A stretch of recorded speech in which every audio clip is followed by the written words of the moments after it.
Hello, c'est Aline de Tombée du ciel, j'espère que vous allez bien. Aujourd'hui, je vais vous parler de l'émotion de la tristesse. La tristesse, elle a son rôle propre à jouer. Et vous savez que moi, dans les émotions, je n'estime pas qu'il y en a une qui est meilleure que l'autre. Elles ont toutes leur but, elles donnent toute une information, elles ont toutes leur raison d'être. Et la tristesse, elle est bien entendu raccrochée au chagrin, au deuil, à la perte, à la solitude. Moi, j'aime bien la mettre aussi en lien avec la solitude, et, qui nous rend très tristes, ce sentiment de solitude profond. Et je vais m'arrêter quelques minutes là-dessus, qu'on peut avoir depuis notre naissance, parce que c'est une sorte de solitude qu'on ressent parce qu'on a l'impression de ne pas être à sa place, pas être comme les autres, qui a tout un questionnement autour de sa raison d'être sur la Terre. Et donc c'est pour ça qu'on voit cette tristesse au fond des yeux de certains enfants déjà, qui perdure jusqu'à l'âge adulte. Cette tristesse-là, elle se travaille bien entendu comme toutes les émotions, c'est-à-dire qu'elle se traverse, elle se vit avec beaucoup d'intensité, comme toutes les émotions qui sont aussi fortes que la tristesse, la colère, la peur. Et une fois qu'on les a dépassées, c'est comme si on avait droit à une renaissance, c'est comme si on avait vraiment fait un passage qu'on peut appeler passage initiatique vers quelque chose, vers une autre perspective du monde. Quand je parle de cette solitude originelle, quelque part, le chagrin qui est associé, il ne peut pas forcément chaque fois être expliqué et explicable. C'est difficile de dire aux gens, mais je suis triste, mais impossible de te dire pourquoi. Mais je ressens une grande tristesse. Et qui on est pour juger cette grande tristesse? Parfois, quand on est face à quelqu'un qui est en grande tristesse, ça nous met, nous, en état de peur, en état de colère. Mais pourquoi tu es tout le temps triste? C'est pas possible. On va juger parce que ça nous met nous-mêmes face à ce sentiment qu'on a peut-être aussi vécu. Et c'est dérangeant. C'est dérangeant parce que c'est une blessure. Ça vient réveiller une blessure. D'un autre côté, la tristesse, elle permet de tourner des pages.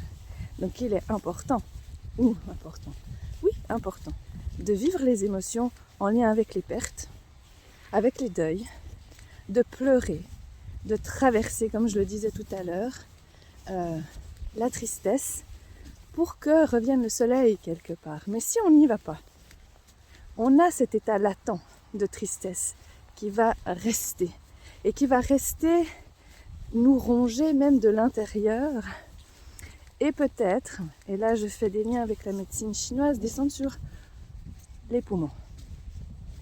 Les poumons sont en lien avec la tristesse, le deuil, le chagrin. Donc il vaut mieux se laisser pleurer quelques jours, quelques semaines, quelques mois. On doit traverser. C'est une traversée qui est une traversée du désert, comme quand on vit toute émotion forte. C'est une traversée du désert, c'est de la révolte, on est seul, on n'est pas bien. On doit comme toucher le fond à un moment donné. Certains n'ont pas besoin d'aller jusqu'au fond de la piscine, mais de bien descendre quand même pour pouvoir remonter et remonter rafraîchi, parce que quand on a bien pleuré, toute la douleur en lien avec la perte, elle peut s'évacuer. Voilà, donc pour les enfants, laissez-les pleurer les pertes. Laissez-les pleurer. On n'aime pas voir nos enfants tristes, mais on aime voir personne triste, quand on est très sensible. Mais ne voyez pas derrière les émotions une connotation dramatique. C'est une information et ça circule. Ça remet du mouvement. Au contraire, comme je vous le disais tout à l'heure, plus vous allez mettre une casserole, un couvercle sur la casserole, plus l'émotion va se retourner vers l'intérieur et parfois va vous coincer au niveau de la gorge, donc ça va créer des maux de gorge, des maux de poumon, des maux de nez, enfin peu importe. En tout cas, on ne va pas pouvoir exprimer ce ce que nous vivons, ce qu'on a sur le cœur. Donc, ne voyez rien de dramatique dans l'expression d'une émotion, quelle qu'elle soit. Le but, c'est d'accompagner, de dire, ben oui chérie, c'est vrai que de perdre ton grand-père, ou de perdre ton chien, ou de perdre ton hamster, ou ton poisson rouge, ça peut amener beaucoup de tristesse. C'est juste d'entendre l'autre dans sa grande détresse émotionnelle. Et d'être à côté, sans juger. C'est très difficile parce qu'effectivement, bien entendu, que quand on est à côté de quelqu'un qui vit une émotion et qu'on est très sensible, et qu'on a des neurones miroirs qui sont très actifs, on va ressentir la douleur que vit l'autre. Et c'est parfois pour nous insupportable, donc on va lui demander « Arrête de vivre cette émotion, c'est trop fort, arrête maintenant, sors de là !» On est qui pour dire ça? Pour dire qu'il doit sortir de là, pour dire que sa tristesse elle n'est pas utile, pour dire que sa tristesse elle n'est pas normale. Parfois donc c'est d'autres personnes qui nous le disent, mais parfois on a aussi cette petite voix qu'on peut aussi envoyer balader qui va venir nous dire « Non mais arrête de pleurer, franchement ça se fait pas, en plus en société, sérieux ». Il y a de l'auto-jugement, parce qu'on est vraiment parfois même nos propres bourreaux. Et donc ça c'est vraiment de dire ben t'es qui déjà pour me juger, même dans ma tête, ce que je le ressens et je le vis à fond. Parce que je sais que c'est comme ça que je vais pouvoir traverser et ressortir rafraîchi, j'aime bien ce mot rafraîchi, du vécu que je vais avoir avec cette émotion qui est la tristesse. Donc voilà, et bien pour vous c'est la même chose que pour les enfants, bien entendu. Pour les adultes, nous aussi on doit s'autoriser à vivre les émotions qui nous traversent, en sachant que quand on est très sensible, les émotions qui nous traversent, elles nous font mal physiquement. Ça peut être, on sent parfois des courants qui nous parcourent, ou des sentiments de malaise dans le ventre, ou des reins qui tirent. Mais c'est comme si c'était important d'aller jusqu'au bout, pour que, comme je vous le répète, on puisse en ressortir plus connecté à qui on est.